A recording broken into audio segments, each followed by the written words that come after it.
அன்புக்குரிய சகோதரர்களே, இஸ்ரா அல் மியாராஜ் ரெண்டு பெயர்கள் இதற்கு இருக்கிறது. இந்த 27வது பிறையிலே, ரஜபின் மாதம் 27வது பிறையில் நடந்த நிகழ்வுக்கு வரலாற்றிலே ரெண்டு பேர் இருக்கிறது. ஒன்று இஸ்ரா, நம்ம எல்லோருக்கும் தெரியும் 15வது ஜுசுவினுடைய துவக்கம். அந்த அத்தியாயத்திற்கு பேரே பனு இஸ்ராயில். அந்த அத்தியாயத்தினுடைய பெயர், ஒவ்வொரு சூறாவிற்கும் ஒரு தலையங்கம் இருக்கல்லவா. சூரா, முதல் சூரா அல்ஹம்து சூரா என்று நாம் சொல்லுவோம், ஆனால் அதற்கு தலையங்கம் சூரா ஃபாத்திஹா. இரண்டாவது சூரா பக்கரா, அது தலையங்கம். அதே மாதிரி 15வது ஜுஸினுடைய முதல் வசனம் ஒரு அத்தியாயத்தின் துவக்கத்திலிருந்து அப்படியே துவங்குகிறது. அந்த அத்தியாயத்திற்கு பெயர் பனு இஸ்ராயில். அந்த துவக்க வசனமே இந்த இஸ்ரா பயணத்தை பற்றி தான் பேசுகிறது.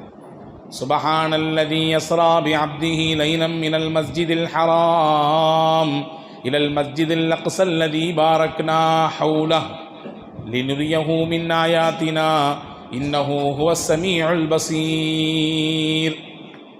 அல்லாஹ் இந்த நாளில் நடந்த நிகழ்ச்சியை தான் அல்லாஹ் சொல்கிறான். அப்போ ஒன்று விளங்கணும், நாம் எந்த நாளை நினைவுபடுத்தி கொண்டிருக்கிறோம் என்றால், குர்ஆன் எந்த நாளை கொண்டாடுகிறதோ அந்த நாளை. குர்ஆனில் எந்த நிகழ்வு உறுதிப்படுத்தப்பட்டு இன்னைக்கு மட்டும் இல்லை, என் சந்ததி, உங்கள் சந்ததி, உங்கள் சந்ததியுடைய சந்ததி, ஏன் உலக அழிவு நாள் வரை வரக்கூடிய ஒட்டுமொத்த முஸ்லீம்களும் படிக்கக்கூடிய, அர்த்தத்தை உள்வாங்கிக் கொள்ளக்கூடிய, விளக்கங்களை தெரிந்து கொள்ளக்கூடிய, அல் குர்ஆனில் காலத்திற்கும் அழியாமல் இடம்பெற்றிருக்கக்கூடிய அந்த சூறாவில் ஒரு வசனம் எந்த நிகழ்வை கொண்டாடுகிறதோ அந்த நிகழ்வுக்காக வேண்டிதான் நாம் ஒன்று கூடியிருக்கிறோம். இதை முதலில் நாம் உள்வாங்கிக் கொள்வோம். ஏனென்றால் நிறைய பேர் தப்பாக புரிஞ்சிருக்காங்க. அதெல்லாம் ஒன்றுங்க, அதெல்லாம் பெருசு கிடையாதுங்க. இஸ்ரா மேராஜை பற்றிலாம் பெருசாக ஒன்றும் சிறப்பித்து சொல்லும் அளவுக்கு ஒன்றும் இல்லை. இந்த இரவில் அப்படி ஒன்றும் பெரிய முக்கியத்துவம், அதனுடைய கவனக்குறைவு தானோ என்னவோ. சமுதாயத்தில் இது மாதிரியான பேச்சுகளும், தேவையில்லாத விமர்சனங்களும், தேவையில்லாத இந்த விஷயங்களும் பரிமாறப்பட்டதின் விளைவுதானோ என்னவோ, சமூகத்திற்கு இந்த நாளினுடைய முக்கியத்துவம் இன்னமும் பூரணமாக போய் இறங்கவில்லையோ என்ற எண்ணமும் சந்தேகமும் நமக்கு ஏற்படுகிறது. அன்பர்களே, அல்லாஹ் நமக்கு தௌஃபீக் செய்வானாக. காலம் முழுக்க நாமும் நம் சந்ததிகளும் குழப்பமில்லாமல் தெளிவோடு வாழக்கூடிய வாய்ப்பை தருவானாக. அன்புக்குரிய சகோதரர்களே, ஒரு அதி அற்புதமான நிகழ்வு நடந்த நாள். நம்ம எல்லாத்துக்கும் தெரியும், அல்லாஹ்வின் தூதரை அழைத்தான். அல்லாஹ்வை போய் நபிகள் பார்த்தார்கள், பயணப்பட்டார்கள். அந்த பயணம், முதல் பயணம் மக்காவிலிருந்து பைத்துல் முகத்தஸ் ஜெருசலத்தை நோக்கி, அதற்கடுத்து ஜெருசலத்திலிருந்து இறைவனின் அந்த பேர் அதிசயங்களையும் அத்தாட்சிகளையும் காணுவதற்கு இல்லையா. நீங்கள் சும்மா உட்காந்து கூகுளில் சர்ச் பண்ணுங்கள், மக்கா டு ஜெருசலம் போட்டு பாருங்கள், எவ்வளவு கிலோமீட்டர் காமிருக்கிறது என்று பாருங்கள். சுமார் ஏறத்தாழ 1250 கிலோமீட்டருக்கு மேலே, கிட்டத்தட்ட ஒரு 1300 கிலோமீட்டர் மக்காவிலிருந்து, பைத்துல் ஹராமிலிருந்து ஜெருசலத்தில் இருக்கக்கூடிய பைத்துல் முகத்தஸிற்கு இன்னைக்கு அளவிடப்பட்டு கொண்டிருக்கக்கூடிய அந்த கிலோமீட்டர்கள், அந்த அளவு கிட்டத்தட்ட 1300 கிலோமீட்டர். ரசூலுல்லாஹி ஸல்லல்லாஹு அலைஹி வஸல்லம் இந்த பயணத்தில் அதை கடந்தார்கள். அதற்கு பிறகு ஜெருசலத்திலிருந்து அல்லாஹ்வின் அத்தாட்சிகளை காண்பதற்காக வேண்டி சென்றார்கள். அதுவும் குர்ஆன் தான் சொல்லுகிறது. வகான காப கௌசைனி அவ் அதுனா, வில்லின் 2 ஓரங்கள் எப்படி ஒன்றோடு ஒன்று இணைந்திருக்குமோ அதைவிட நெருக்கமாக அல்லாஹும் அல்லாஹ்வுடைய ரசூலும் இணைந்திருந்தார்கள், நெருங்கியிருந்தார்கள் என்று குர்ஆன் சொல்லுகிறது. அந்த அளவுக்கு நெருங்கியிருந்தாங்க. அல்லாஹ் தன் ஹபீபை அழைத்து தன் பக்கத்தில் அவ்வளவு நெருக்கி கொண்டான். அதிசயங்களை காண்பித்தான், அத்தாட்சிகளை காண்பித்தான். தன்னுடைய வல்லமையை நிரூபிக்கக்கூடிய சொர்க்க நரகத்தினுடைய அந்த பேர் அதிசயங்களை எல்லாம் அல்லாஹ் ரசூலுக்கு காண்பித்து கொடுத்தான். இப்படியெல்லாம் அந்த வரலாறு சொல்லுகிறது. இங்கே நாம் சிம்பிளாக புரிந்து கொள்வோம், இது எவ்வளவு அதிசயமான பயணம் என்பதை இந்த பயணத்தை வைத்தே நாம் அளவுகோல் கொள்ளலாம். இங்கே இருந்து சவுதி அரேபியா கணக்கிட்டுக் கொள்ளுங்கள், கிட்டத்தட்ட ஒரு 6.5 மணி நேரம் விடாமல் பயணிக்கிறோம். விமானத்திலே விடாமல், தரையிறங்காமல், எங்கேயும் டிரான்ஸ்ஃபர் ஆகாமல், டிரான்சிட் இல்லாமல் பயணித்தா கிட்டத்தட்ட 6.5 மணி நேரம் வச்சுக்கங்களேன், 6 மணி நேரம் வச்சுக்குவோம். ஏகதேசம் எத்தனை கிலோமீட்டர் இருக்கும்? ஒரு 6000 அல்லது 7000 கிலோமீட்டர் இருக்கும், அவ்வளவுதான். இது பயணிப்பதற்கு சுமார் 6.5 மணி நேரங்கள் பிடிக்கிறது, இடைவிடாமல் பயணிக்கக்கூடிய பயண தூரம். இன்னும் நிறைய உலகத்தில் பாகங்கள் இருக்கிறது. அதுக்கெல்லாம் 10 மணி நேரம், 12 மணி நேரம், 18 மணி நேரம்லாம் தொடர்ந்து பயணிக்கக்கூடிய அளவுக்கு தூரங்கள் இருக்கிறது. அதிலே மாற்று கருத்தில்லை. இங்கே நான் சொல்ல வரும் செய்தி, இந்த இஸ்ரா பயணம் ஏன் முக்கியத்துவமாக பார்க்கப்படுகிறது, ஏன் இந்த பயணத்திற்கு இவ்வளவு முக்கியத்துவம் என்றால், இது ஆச்சரியமான அதிசயமான பயணம். எனவே தான் அல்லாஹ் அந்த நிகழ்வை துவங்கும் பொழுதே சுபஹான் அல்லாஹ் என்று துவங்குகிறான். சுபஹான் அல்லாஹ் எப்போ சொல்லுவோம்? நம்ம எப்போ சொல்லுவோம்? ரொம்ப வியப்பாக ஏற்படும் பொழுது, வியப்பு ஏற்படும் போது சுபஹான் அல்லாஹ் சொல்லுவோம். அவங்க வீட்டிலிருந்து தன் சுய தேவையை கழிப்பதற்கு கூட நடப்பது சிரமங்க. ஆனால் எங்களோட உம்ராவுக்கு ஒரு தவாஃப் முழுசாக நடந்தே சுற்றினாங்க. சுபஹான் அல்லாஹ் சொல்ல மாட்டோமா? ஏன்னா ஆச்சரியமான விஷயம். அவங்க நடக்கிறதே அவ்வளோ பெரிய கஷ்டம். பள்ளி பக்கத்தில் தான் வீடு, ஆனால் அவங்களாம் நடந்து வர இயலாது. 2 பேரும் சேர்ந்து தான் அவங்கள கைத்தாங்களாக தூக்கிட்டு வரணும். ஆனால் சஃபா மருவாக்கு இடையில 7 சுற்று அவங்க நடந்தாங்க, ஒரு களைப்பு கூட வரல. என்ன சொல்லுவோம்? சுபஹான் அல்லாஹ். ஏதாவது ஒரு வியக்கத்தகுந்த விஷயம் நடந்தால், ஆச்சரியமான விஷயம் நடந்தால் என்ன சொல்லுவோம்? ஃபஸ்ட்டு சுபஹான் அல்லாஹ் சொல்லுவோம். அல்லாஹ் அந்த முறையை எங்கள் கையாளுறான். சுபஹானல்லதி. எல்லா இடத்திலும் அல்லாஹ் சுபஹான் அல்லாஹ் சொல்வதில்லை. பாருங்கள், நம்ம எல்லாரும் பயணிக்கும் பொழுது ஒரு துவா ஓத வேண்டும். நம்ம எல்லாருக்கும் தெரியுமா? எல்லாருக்கும் பல நபர்கள் தெரிந்திருப்போம், மனனம் செய்திருப்போம், சிலர் பார்த்தால் தெரியும். குர்ஆனுடைய வசனம் தான், சுபஹானல்லதி சஹ்ஹரனா ஹாதா வமா குன்னா லஹு முக்ரினீன் வ இன்னா இலா ரப்பினா லமுன்கலிபூன். இது குர்ஆனுடைய வசனம். இந்த வசனம் தான் பயணத்திற்கான துவாவும் கூட. ஏனென்றால் பயணத்திற்கான வாகனங்களை, பயணத்திற்கான ஏற்பாட்டை அல்லாஹ் தான் நமக்கு வசப்படுத்தி கொடுத்திருக்கிறான். இல்லை என்றால் பயணிக்க முடியுமா? தூரத்தை கடக்க முடியுமா? ஒரு காலத்தில் நடந்தே கடந்தார்கள், ஒரு காலத்தில் பாலைவனத்தில் ஒட்டகத்தில் கடந்தார்கள், ஒரு காலத்தில் நம்முடைய ஊர்களிலே மாட்டு வண்டியிலே கடந்தார்கள், ஒரு காலத்திலே கன்னியாகுமரியிலிருந்து சென்னை பட்டணத்துக்கு வர வேண்டும் என்றால் சுமார் 18 மணி நேரம் 19 மணி நேரம் தொடர்ச்சியாக பேருந்திலே உட்கார்ந்து கொண்டு பயணித்து வந்திருக்கிறோம். ஆனால் கால ஓட்டத்தில் அல்லாஹ் பயணத்தின் கருவிகளை, பயணத்தின் வாகனங்களை அல்லாஹ் எப்படி வசப்படுத்தி கொடுத்து விட்டான் என்றால் 6 மணி நேரத்தில் இங்கிருந்து 600 கிலோமீட்டரை கடந்து விடலாம். இந்த வசப்படுத்தி தந்தது யார்? அல்லாஹ். அல்லாஹ் தான் வசப்படுத்தி கொடுத்திருக்கிறான் இல்லையா? அந்த வசப்பாடு இல்லை என்றால் நம்மால் இவ்வளவு தூரத்தை, உலகத்தை எப்படி கடக்க முடியும்? எண்ணிலடங்காத ஆயிரக்கணக்கான கிலோமீட்டர்களை எப்படி சில மணித்துளிகளிலே கடக்க முடியும்? அது அல்லாஹ்வின் ஏற்பாடு. அல்லாஹ் தான் செய்து கொடுத்தான். அந்த விஷயத்தை சொல்லும்போது அல்லாஹ் சுபஹானல்லதி, அல்லாஹ் பரிசுத்தமானவன். சுபஹான் அல்லாஹ் சஹ்ஹர லனா ஹாதா, நாம் தான் இதை உங்களுக்கு வசப்படுத்தி கொடுத்தோம், இந்த பயணத்தின் ஏற்பாட்டை என்று அல்லாஹ் சொல்லுகிறான் இல்லையா? குர்ஆனில் இப்படி எங்கெல்லாம் சுபஹானல்லதி என்று துவங்குகிறதோ, அல்லது சுபஹான என்ற வார்த்தையில் துவங்குகிறதோ, அங்கெல்லாம் அல்லாஹ் வியப்பான விஷயத்தை சொல்ல வருகிறான் என்று பொருள். வியக்கத்தகுந்த செய்தியை அல்லாஹ் சொல்ல வருகிறான் என்று பொருள். அப்போ இந்த இஸ்ரா மேராஜினுடைய வரலாற்றை பற்றி துவங்கும் பொழுது அல்லாஹ் சுபஹானல்லதி என்ற வார்த்தையில் துவங்குகிறான்.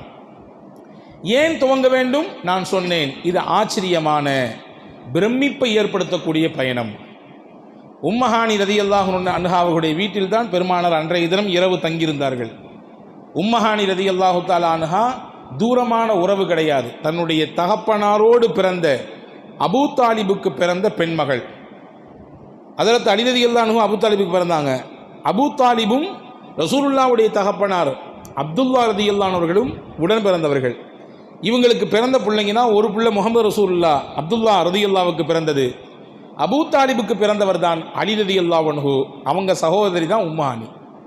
அவங்க வீட்டில் தான் ரசூல் ஸல்லல்லாஹு அலைஹி வஸல்லம் அன்னைக்கு ராத்திரி தங்கியிருந்தாங்க. நாம் எல்லாம் ஹதீஸ்களிலே கேள்விப்பட்டிருப்போம். நான் கோடிட்டு மட்டும் காட்டுகிறேன். பெருமானார் இந்த பயணத்தை முடித்து கீழே வந்தார்கள். அவர்களின் படுக்கையில் இருந்த சூடு இன்னும் ஆறவே இல்லை. எல்லாரும் உட்கார்ந்துருக்கோம் ஒரு இடத்துல. கொஞ்ச நேரம் கழிச்சு எந்திரிங்க, நம்முடைய ஹீட் அங்கே இந்த இடத்துல நிற்கும். ஒரு இடத்துல படுத்திருக்கோம், ஒரு இரவு எல்லாம் படுத்தோம், அல்லது பகலில் கொஞ்சம் நேரம் படித்தோம். எழுந்து பாருங்கள், தொட்டு பாருங்கள், நம்முடைய உடலினுடைய அந்த ஹீட்டு இருக்கும். ஹீட் இருந்தால் தான் உயிருக்குன்னு அர்த்தம். ஹீட்டு போயிடுச்சுன்னா ஆள் போயிட்டாருன்னு அர்த்தம் இல்லையா? ரசூலுல்லாஹ்வின் இந்த பயணத்தை பற்றி வர்ணிக்கிற பொழுது உம்மஹானி ரலியல்லாஹு சொல்கிறார்கள், நபிகள் படுத்த அந்த சூடு கூட தணியவில்லை, போயிட்டு வந்துட்டாங்க. நபிகளின் வீட்டிலே, அவர்கள் தங்கியிருந்த அந்த வீட்டிலே தாழ்பால், வீட்டில் தாழ்பால் போடலாமல்ல, லாக் பண்ணுறதுக்கு. அந்த தாப்பால் அவர்களை அழைத்து செல்லும் பொழுது திறந்த தாப்பாலின் அந்த ஓசை அப்படியே ஆடிக்கொண்டே இருந்தது. அது நிற்கும் முன்பாக ரசூலுல்லாஹ் வந்துட்டாங்க.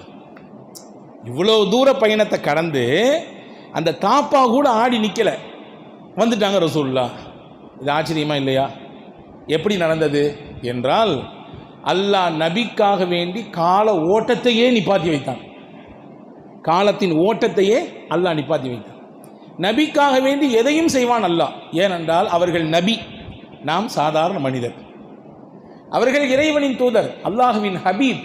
எனவே அவர்களுக்காக வேண்டி எதையும் செய்வான் அல்லாஹ். கால ஓட்டங்கள் நிப்பாட்டப்பட்டது. இன்னைக்கும் நம்மால் ஹதீதுகளிலே பார்க்க முடியும், அல்லாஹ் சில நேரங்களிலே சில நபிமார்களுக்கு கால ஓட்டத்தை நிப்பாட்டி வைத்திருக்கிறான். அந்த ஆச்சரியம் இந்த மேராஜில் நடந்தது, இந்த இஸ்ரா பயணத்தில் நடந்தது.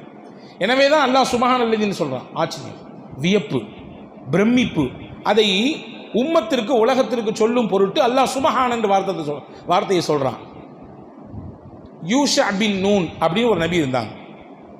யூஷா பின் நூன் அவங்க ஒரு காலகட்டத்திலே எதிரிகளோடு போரிட்டு கொண்டிருக்கிறார்கள். அந்த காலத்தில் நடக்கிற நிகழ்வு என்னவென்றால், அதாவது அந்த வழிமுறை என்னவென்றால், சூரியன் மறைவதற்கு முன்பாக போர் எல்லாம் நடந்து முடிந்துவிட வேண்டும். சூரியன் எப்போ மறைஞ்சு போச்சோ அதுக்கு பின்னாடி போர் நடக்கக்கூடாது. அதுதான் அந்த காலகட்டத்தில் இருந்த ஒரு வழிமுறை. இப்போ யூஷா பின் நூன் எதிரிகளோடு போரிட்டு கொண்டிருக்கிறார்கள். இவர்கள் ஒரு நபி, நெருங்கி வந்துருச்சு, வெற்றி கனி வாய்ப்பு நெருக்கத்தில் இருக்குது. இன்னும் கொஞ்ச நேரத்தில் அவங்கள துவம்சம் பண்ணி ஜெயிச்சிடலாம் அப்படின்ற நிலைமையில் சூரியன் அப்படியே மறைவதற்கு தயாராகிவிட்டது. சூரியன் மறைய தயாராகிவிட்டது. சூரியன் மறைஞ்சிடுச்சுன்னா இன்னைக்கு முழுக்க நடந்த போர் வீணாய் போய்விடும். மறுபடியும் நாளைக்கு முதல்லேருந்து ஸ்டார்ட் பண்ணணும். ஜெயிச்சுட்டா வெற்றி தோல்வி நிர்ணயிக்கப்பட்டு இவர்கள் வெற்றியாளர்கள், அவர்கள் இவரிடத்தில் தோர்ந்து போய்விட்டார்கள் என்ற முடிவுக்கு வந்து விடலாம். ஆனால் அந்த கடைசி மினிட்ல சூரியன் மறைஞ்சு போச்சுன்னா உடனடியாக போர் நிப்பாட்டப்பட வேண்டும். அதற்கு பிறகு போர் நடக்கக்கூடாது என்பது ஒரு விதி. இப்போ ஹஸரத் யூஷா பின் நூன் நபியாச்சே, சூரியனிடத்திலே பேசினார்கள். இன்னக்கி மாமூரத்துன் வ அன மஅமூருன், நீனும் குறிப்பிட்ட நேரத்தில் உதித்து குறிப்பிட்ட நேரத்தில் மறைய வேண்டும் என்பது உன் விருப்பத்தில் நீ இதை செய்வது இல்லை, அல்லாஹ்வின் கட்டளைக்கு உட்பட்டு செய்கிறாய். அப்படித்தானே? சூரியன் உதிப்பதும் சூரியன் மறைவதும் தன் சொந்த வெறுப்பா கிடையாது. இந்த நேரத்தில் உதிக்க வேண்டும், இந்த நேரத்தில் மறைய வேண்டும் என்பது அல்லாஹ்வின் திட்டம், ஏற்பாடு. உலக இயக்கத்திற்கு அல்லாஹ் வைத்த விதி அது.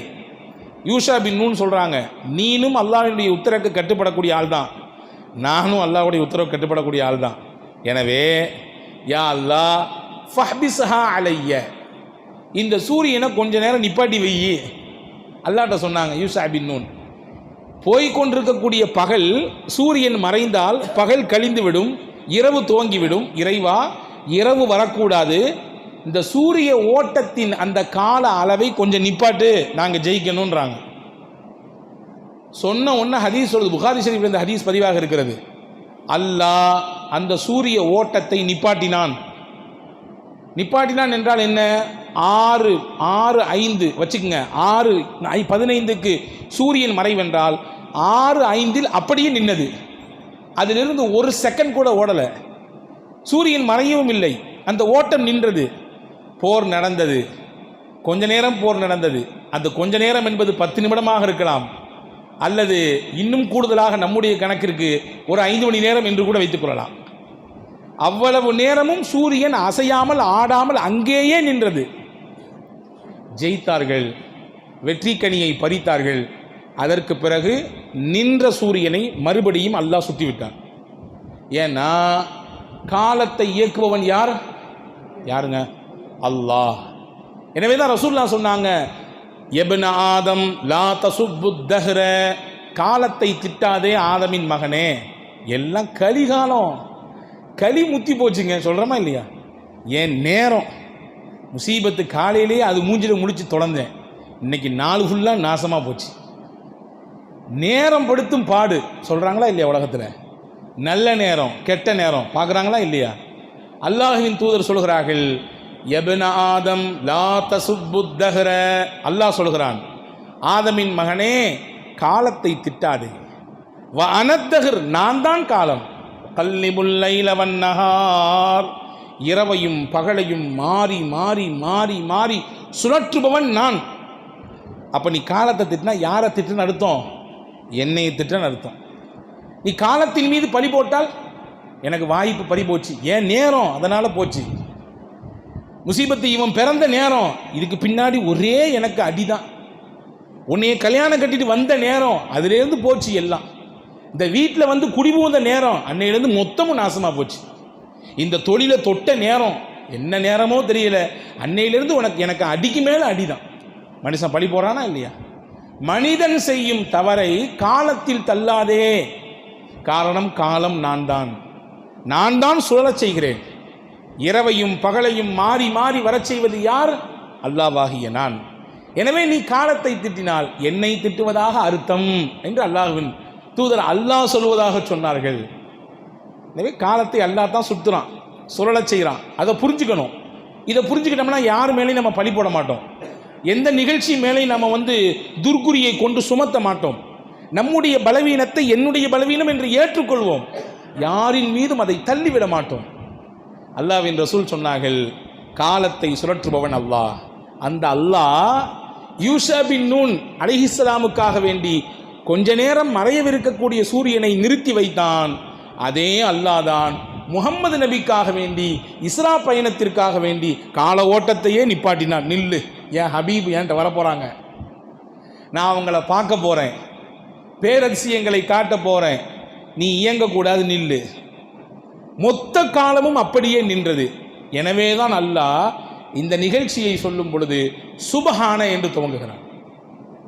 வியப்பு, ஆச்சரியம், எவ்வளவு பரிசுத்தமானவன் அவன். எனவே தான் நான் உங்களுக்கு புரியும் விதத்தில் சொன்னேன், 1300 கிலோமீட்டரை கடக்க வேண்டும் என்றால் மணிக்கு வச்சுக்கோங்க, அரபு நாடுகளில் எல்லாம் மணிக்கு 110 கிலோமீட்டர் வேகத்திலே ஹைவேல பறக்குது. நம்மளாம் நினைக்கவே முடியாதுங்க. சர்வசாதாரணமாக 400 கிலோமீட்டர் 500 கிலோமீட்டர்களை 5 மணி நேரத்திலே 4.5 மணி நேரத்திலே கடந்து விடுகிறார்கள். வைத்துக் கொள்ளுங்கள், அப்படியே வையுங்கள். மணிக்கு 150 கிலோமீட்டர் வைத்துக் கொள்வோம். 1300 கிலோமீட்டர் கடக்கணும்னா எவ்வளோ நேரம் ஆகும்? மணிக்கு 150 கிலோமீட்டர் வேகத்திலே கிடக்கிறோம். மேராஜ் பயனை கேட்க வந்தால் என்னங்க கணக்கை போட்டு கேட்டுருக்கீங்க? எங்களில் பல பேர்த்துக்கு கணக்கில் கோளாறு. இங்கே கணக்கு கேட்ட வச்சுக்குவோம், ஒரு 6 மணி நேரம் வைத்துக்கொள்வோம், அல்லது ஒரு 7 மணி நேரம் வைத்துக்கொள்வோம். குறைந்தபட்சம் இன்றைய கணக்கில் அதிவேக தரைவழி மார்க்கமாக பயணித்தால் 7 மணி நேரம், வான்வழி மார்க்கத்திலே பயணித்தால் குறைந்தபட்சம் 2.50 நிமிடங்கள், 2.5 மணி நேரம் பயணிக்க வேண்டும் வான்வழியிலே. இதை தாண்டி வேற வழி கிடையாது. ஒன்று தரவழியில் பயணிச்சாகணும், அல்லது கடல் வழியில் பயணிச்சாகணும், அல்லது வான்வழியில் பயணித்தாக வேண்டும். ஆனால் முஹம்மது நபி மஸ்ஜிதுல் ஹரமிலிருந்து மஸ்ஜிதுல் அக்ஸாவிற்கு மட்டுமல்ல, அந்த பயணத்துக்கு பேர் இஸ்ரா. மஸ்ஜிதுல் அக்ஸா, மஸ்ஜிதுல் நபவி, மஸ்ஜிதுல் ஹரமிலிருந்து மஸ்ஜிதுல் அக்ஸாவுக்கு, பலஸ்தீனத்திற்கு வந்தது. இதுக்கு அடுத்து ஒரு பயணம் நடந்துச்சு பாருங்க, அங்கிருந்து அல்லாஹ்வை சந்தித்தது. இந்த ரெண்டையுமே சூடு அமரும் வரைக்கும் போயிட்டு வந்துட்டாங்க. அப்போ ஆச்சரியமா இல்லையா இது? இந்த பயணம் ஆச்சரியமானதா இல்லையா? வியப்பை தரக்கூடியதா இல்லையா? எனவே தான் அல்லாஹ் சொன்னான், சுபஹான அல்லதி அஸ்ரா பி அப்திஹி, தன் அடியாரை அழைத்து கொண்டு போனான், இரவோடு இரவாக அழைத்து கொண்டு போனான். இரவின் சில நிமிடங்களை தன் அடியாருக்காக வேண்டி நிப்பாட்டி வைத்தான்.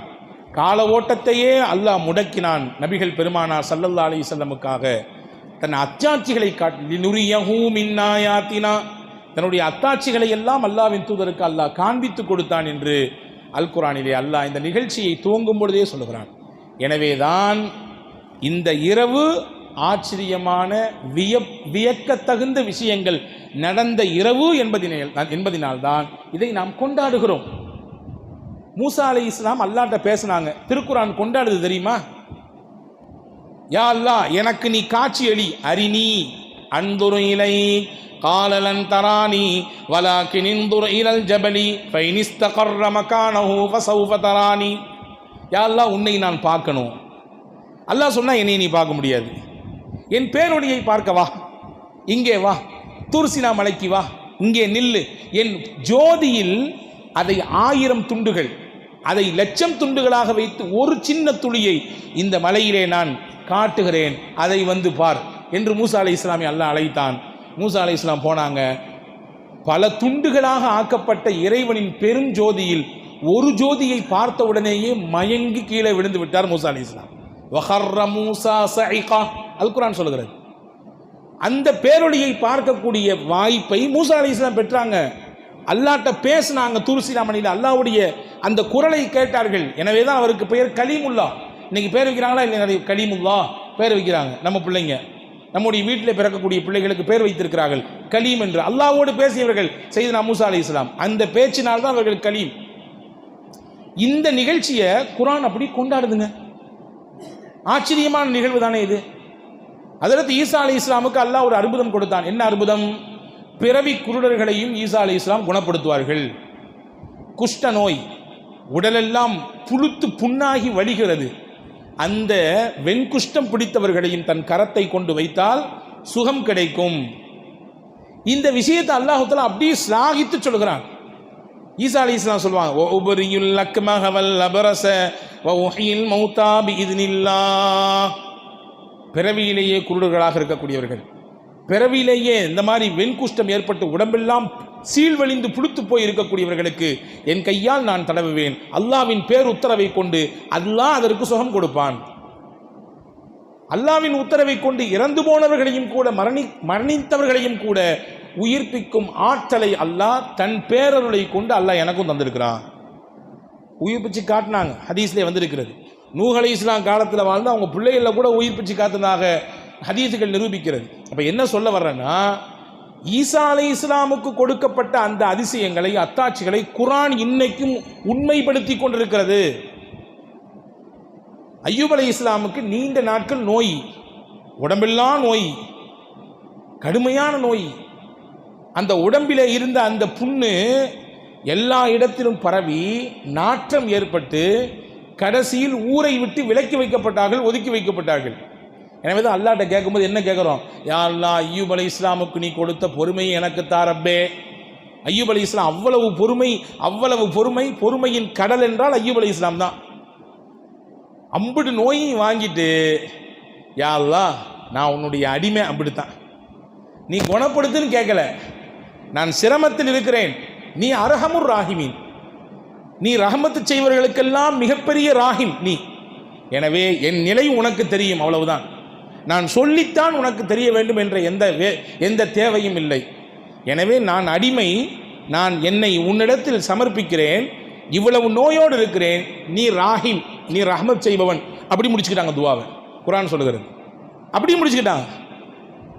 அல்லாஹ் ஒரு குறிப்பிட்ட இடத்தை சொன்னான், அந்த இடத்தில் கையால் கொஞ்சம் தோண்டுங்கள் அப்படின்னா அய்யூப் அலைஹிஸ்ஸலாம் கையால் லைட் அப்படி தோண்டினாங்க, கோபு கோபு கோபு கோபுன்னு தண்ணி வந்துச்சு. அந்த தண்ணியை அல்லாஹ் சொன்னா, உர்குது பிரிஜிலிக ஹாதா முக்தஸலும் பாரிது வஸரா, இந்த தண்ணி எடுங்க, குடிங்க, தலையில் ஊற்றி குடிங்க, உடம்புலெல்லாம் தேய்ச்சி விடுங்க, அல்லாஹ் உங்களுக்கு நிவாரணம் தருவேனா அப்படின்னு சொன்னான். ஹஜ்ரத் அய்யூப் அலைஹிஸ்ஸலாம் எடுத்தார்கள், தண்ணீரை எடுத்தார்கள். அல்லாஹ் குடிக்க சொன்னான். அந்த தண்ணி உள்ளே போனதின் வழியாக உள்ளிருந்த உள்ளார இருந்த அந்த நோவுகள் எல்லாம், நோய்கள் எல்லாம் தீர்ந்தது. எடுத்து குடித்தார்கள். உடம்பில் இருந்த ஒட்டுமொத்த நோயும் அப்படியே காணாமல் போனது. இருந்த தடம் கூட தெரியவில்லை.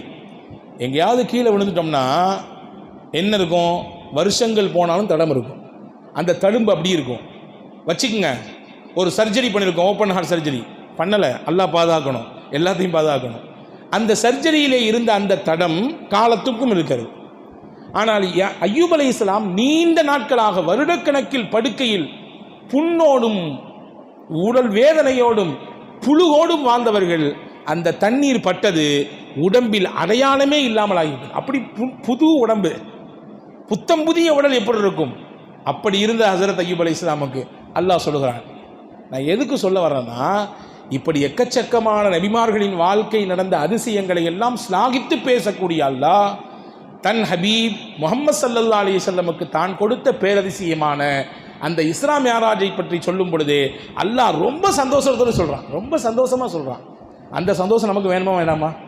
அல்லாவுக்கே சந்தோஷம் ஏற்பட்டு சுபஹானல்லாஹ், நாம சுபஹானல்லாஹ் சொல்கிறதுல அர்த்தம் இருக்குது. ஒரு வியக்கத்தகுந்த விஷயத்தை பார்த்து அல்லாஹ் அல்லாஹ் எவ்வளோ கிருபையானன், இவ்வளோ பெரிய விபத்து நடந்து இதுலேருந்து ஒரு தப்பிச்சுக்கிட்டாரு. சமீபத்தில் பார்த்தோமா இல்லையா, ஏதோ ஒரு நாட்டில் விமான விபத்து ஏற்பட்டுச்சு. விமானம் கீழே விழுந்து நொறுங்கிடுச்சு. அதில் பயணித்த பல பேர் இறந்து போயிட்டாங்க.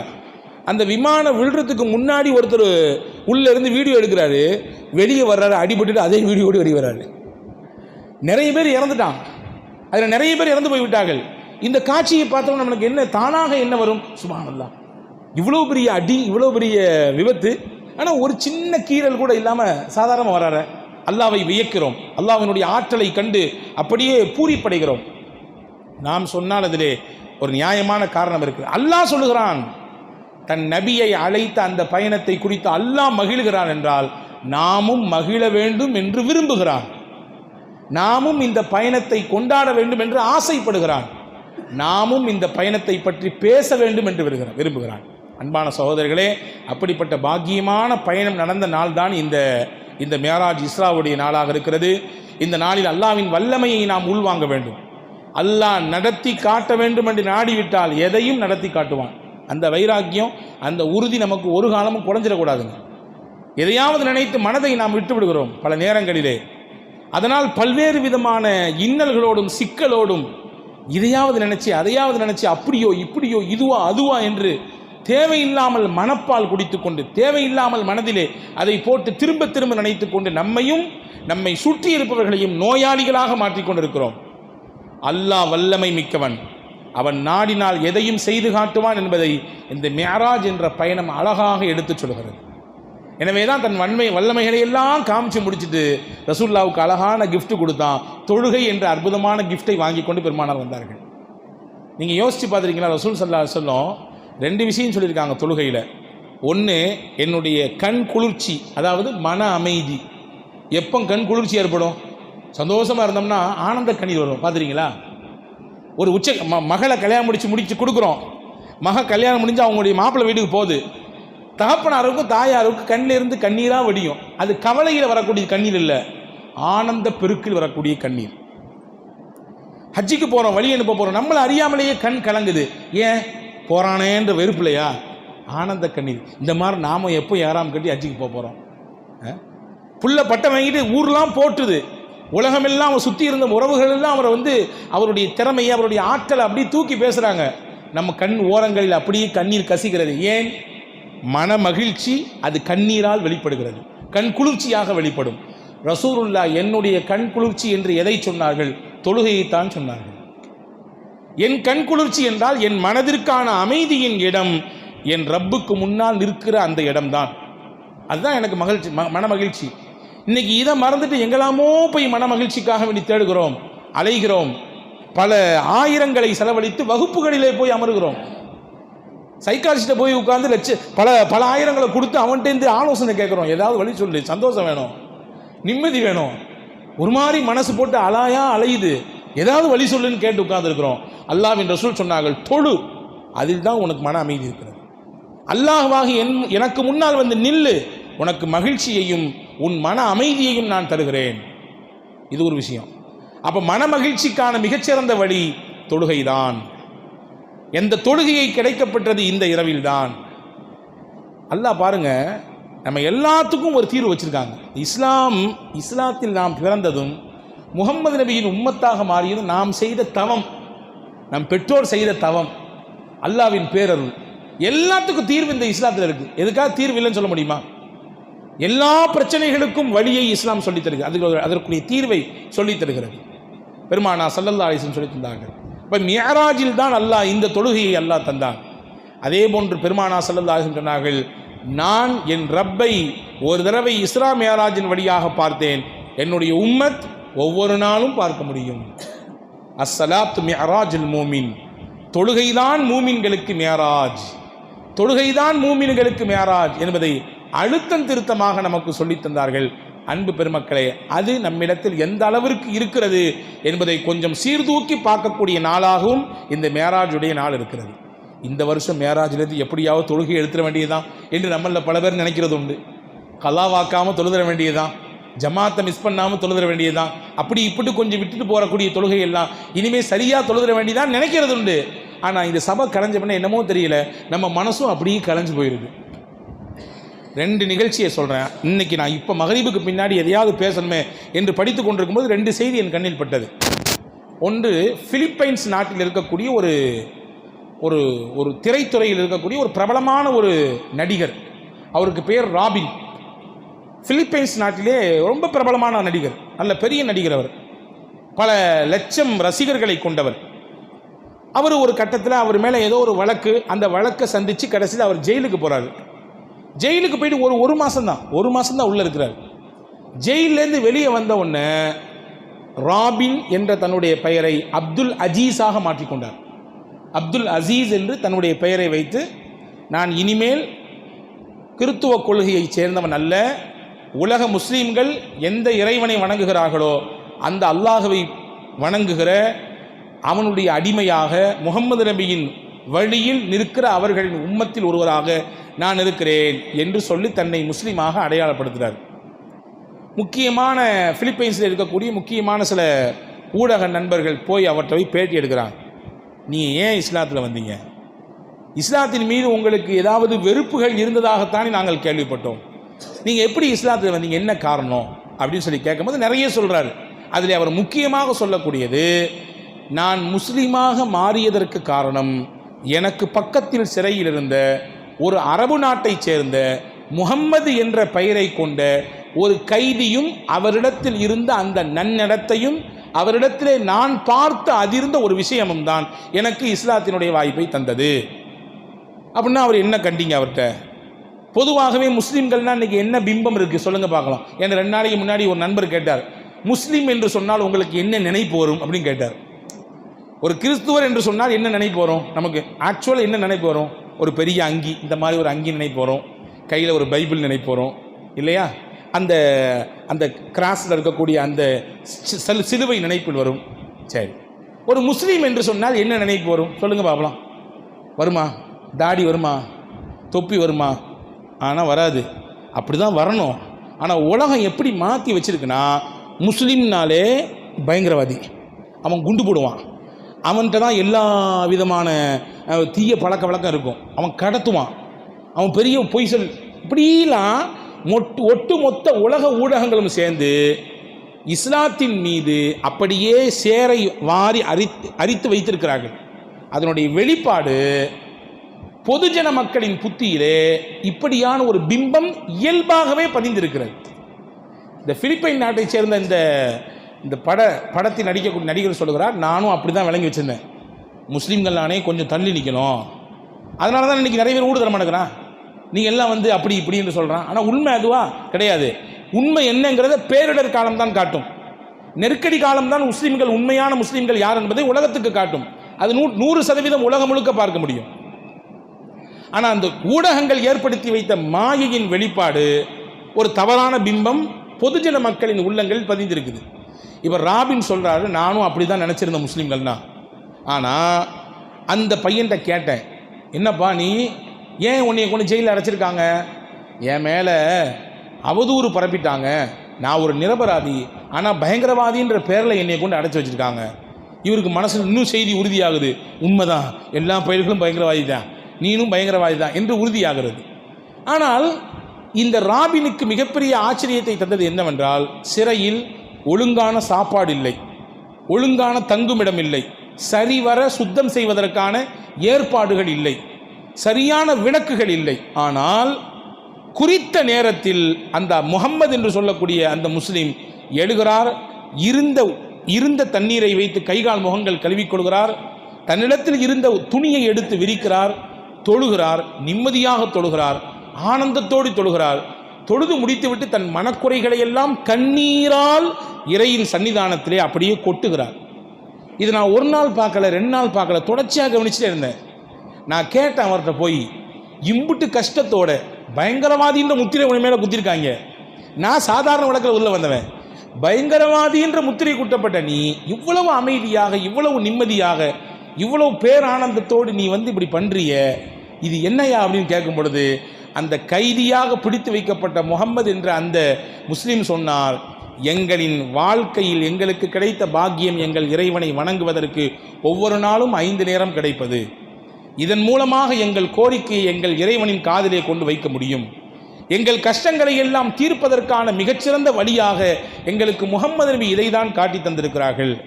எனவேதான் நான் யாரிடத்திலும் பிறரிடத்தில் என்னுடைய கஷ்டங்களை குறைகளை சொல்லி புலம்பாமல் என்னையும் இந்த உலகத்தையும் சர்வ வல்லமையோடு ஆட்சி செய்து கொண்டிருக்கிற ஏக இறைவனிடத்தில் நான் என்னுடைய வணக்கத்தை நிறைவு செய்துவிட்டு கண்ணீரோடு அவனிடத்தில் சொல்லுகிறேன் என்று அவர் சொன்னாராம்.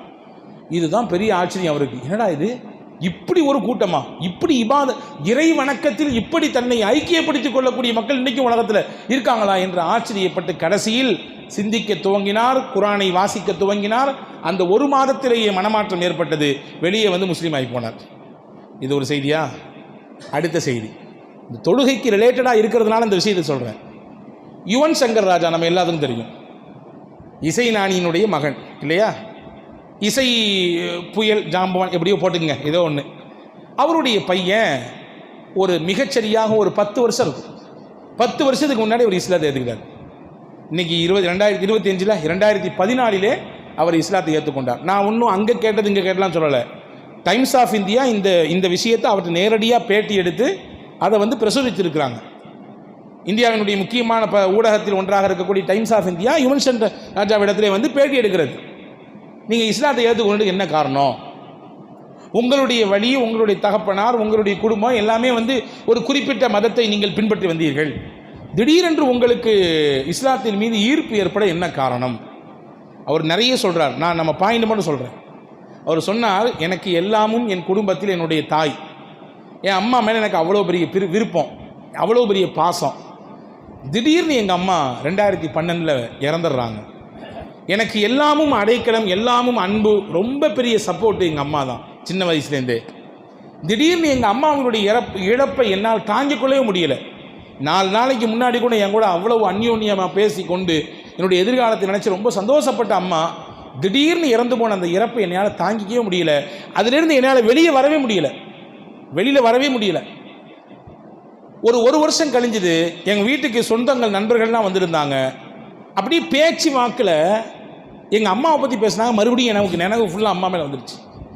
மறுபடியும் அழுக, மறுபடியும் என்னுடைய வாழ்க்கை, என்னுடைய செயல் என்னவோ என்னுடைய வேலை என்னவோ அதில் வந்து ஈடுபாடே காட்ட முடியல.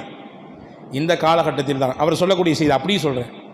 இந்த காலகட்டத்தில் தான் எனக்கு நெருக்கமான ஒரு முஸ்லீம் நண்பர் இருந்தார். அவர் என்னை சந்திக்க வந்தார்.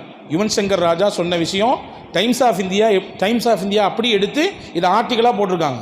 நீங்கள் கூட சர்ச் பண்ணி பார்த்துங்க. அவர் சொல்லுகிறார், எனக்கு ஒரு முஸ்லீம் நண்பர் இருந்தார். அவர் மக்காவுக்கு போய்விட்டு வந்திருந்தார். மக்காவுக்கு போய்விட்டு வந்தால் அன்பளிப்புகள் கொடுப்பாங்களா மாட்டாங்களா? போயிட்டு வந்தவங்க தங்களால் முடிஞ்சதை கொடுப்பாங்க. சில பேர் தண்ணி கொடுப்பாங்க, சில பேர் பேரத்தமலை கொடுப்பாங்க, சில பேர் தொப்பி கொடுப்பாங்க. நண்பர்கள் முஸ்லீம்கள் பகிர்ந்து கொள்வோம். நெருக்கமான சகோதர சமய நண்பர்களாக இருந்தாலும் கூட சில அன்பளிப்புகள் வாங்கி கொண்டு பகிரத்தான் செய்கிறோம். அன்பளிப்பு கொடுக்க வேண்டும். அன்பளிப்பு தான் அன்பை பெருக்கும். நான் வச்சுக்கணும்னு நினைக்கக்கூடாது, அன்பளிப்பு கொடுக்கணும். அன்பளிப்பு தான் மனதை இன்னும் இணைக்கும், அன்பை கூட்டும். ஹாது தஹாபு, நீங்கள் கொடுங்க அன்பளிப்பு, அல்லாஹ் உங்களுக்கு இடையில அன்பை பெருக்குவான்றான் அல்லாஹ் என்ற ரசூல் சொன்னாங்க. பாருங்க, அவர் வந்து என்னை பார்த்தார், என்னுடைய உடைந்து போன நிலையை பார்த்தார். ஏன் இவன் இப்படி அழுதுகிட்டே இருக்கிற? இல்லை, அம்மாவுடைய இழப்பு என்னால் தாங்கிக்க முடியல. எனக்கு ஆதரவுன்னு உலகத்தில் யாருமே இல்லை. என் குறையை, என்னுடைய மன கஷ்டத்தை கொண்டு போய் கொற்ற இடம் எங்கள் அம்மா. இப்போ அவங்க இல்லை. அந்த இடத்துல யாரை கொண்டு வச்சு பார்க்குறதுக்கும் எனக்கு மனசே இல்லை. சரி, நான் உனக்கு ஒரு வழி சொல்கிறேன் என்று என் நண்பர் வந்து சொன்னார். ஒரு தொழுகை விரிப்பு அப்படி மடக்கி கொண்டு வந்து என் கையில் கொடுத்தாரு. அவர் சொன்னார், இந்த தொழுகை விரிப்பை விரித்து தான் மக்கா என்ற அந்த புனித நகரங்களில் எல்லா இடத்திலும் நான் தொழுதிருக்கிறேன், என் இறைவனை வணங்கியிருக்கிறேன். எங்கெல்லாம் தொழுகிறதுக்கு, ஏன்னா நம்ம நினச்சோன்னா பள்ளிக்குள்ளே வந்து தொழுதுறோம். ஆனால் மக்கா மதீனா அப்படி கிடையாது. பாங் சொல்லாச்சுன்னா அங்கிட்டு எங்கே கிடைக்குதோ தொழுதுருவாங்க. அதுவும் இந்த காலகட்டத்தில் கடுமையான கூட்டம், உச்சகட்டமான மக்களுடைய வருகை. அல்லாஹு அக்பர், அவ்வளவு கூட்டம் மக்காவை மதீனாவிலும் பார்க்க முடியாத அளவிற்கு கூட்டம். அல்லாஹு அக்பர். அன்பர்களே, அப்போ கிடைக்கிற இடத்துல தொழுதுருவாங்க, விரிப்பை விரித்து தொழுதுருவாங்க. அவர் சொன்னாராம், ஒரு முசல்லாவை, ஒரு தொழுகை விரிப்பை கையில் கொடுத்து, இது மக்கா என்ற புனித நகரில் நான் எங்கெல்லாம் எனக்கு இடம் கிடைத்ததோ அங்கெல்லாம் விரித்து தொழுத இடம். உனக்கு கஷ்டமாக இருந்துச்சுன்னா, ரொம்ப மனசு வருத்தமாக இருந்துச்சுன்னா, இந்த விரிப்பை விரித்து உட்கார்ந்து கொஞ்ச நேரம் உன்னுடைய மனக்குறையெல்லாம் இறைவனிடத்தில் சொல்லு, உன் மனமெல்லாம் சாந்தி அடைஞ்சிடும். உனக்கு சங்கடமெல்லாம் தீர்ந்து போயிடும், நீ சீக்கிரமா உன்னுடைய இந்த கஷ்டத்திலிருந்து வெளியே வந்துடுவ அப்படின்னு சொல்லி என் நண்பர் சொன்னார். நான் வாங்கி என் அறையில் ஒரு ஓரத்தில் வைத்து விட்டேன். கவனமே எனக்கு வரவில்லை.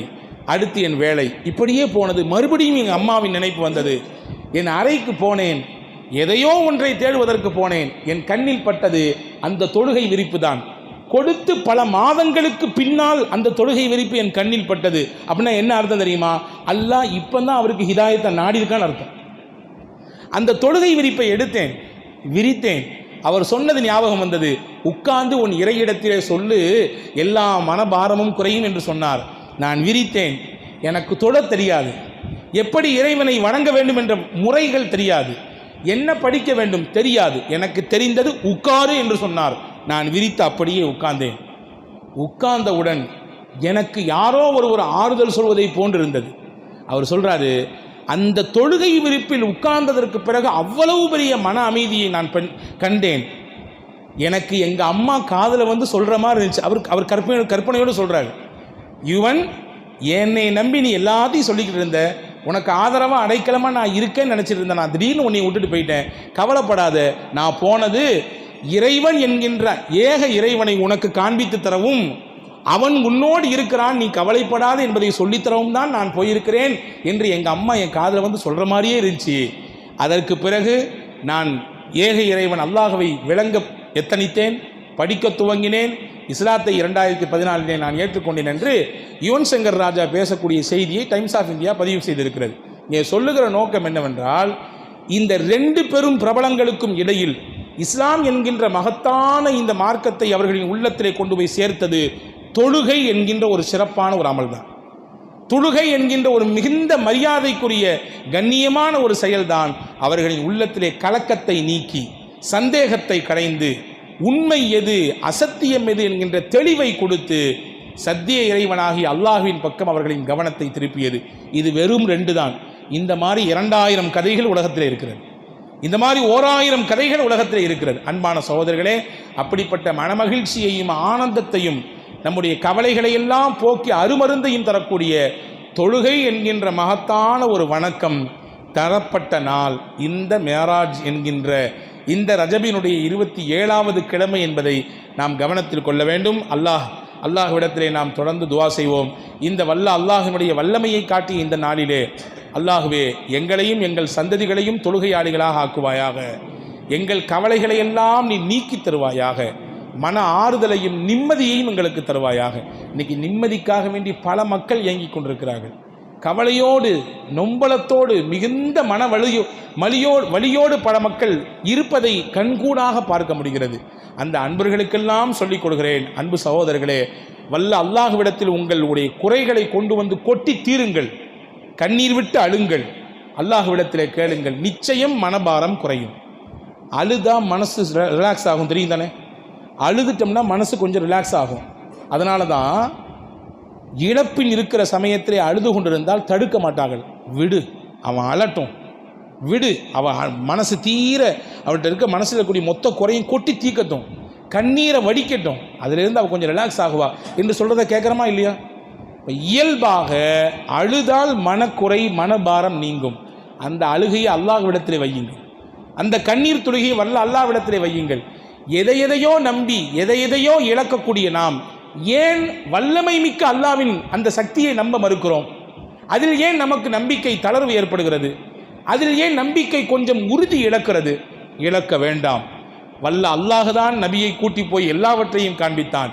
அதே அல்லாஹ் தான் சமாதானத்தோடு கொண்டு வந்து திருப்பி கொடுத்தான். வரும்பொழுது பெருமானார் கேட்டாகலாம், இப்படி எல்லாத்தையும் காமிச்சு கொடுக்குறிய, இந்த பயிலுகை ஏற்கனவே என்ன ஏற்றுக்க மாட்டேங்கிறாங்களே, இந்த செய்தியை போய் சொன்னால் எப்படி ஏற்றுக்குவாங்க? அல்லாஹ் சமாதானம் சொல்லி அனுப்பினான். நீங்கள் போங்கள், உங்களை ஏற்றுக்கொள்வதற்கே ஒருவர் இருக்கிறார், அவர் தான் சித்தீக் என்று சொல்லி அனுப்பினார். அல்லாஹ் அன்னையிலிருந்து அபூபக்கர் நாயகத்துக்கு சித்தீக்னு பேரே வந்துச்சு. உண்மைப்படுத்தினார்.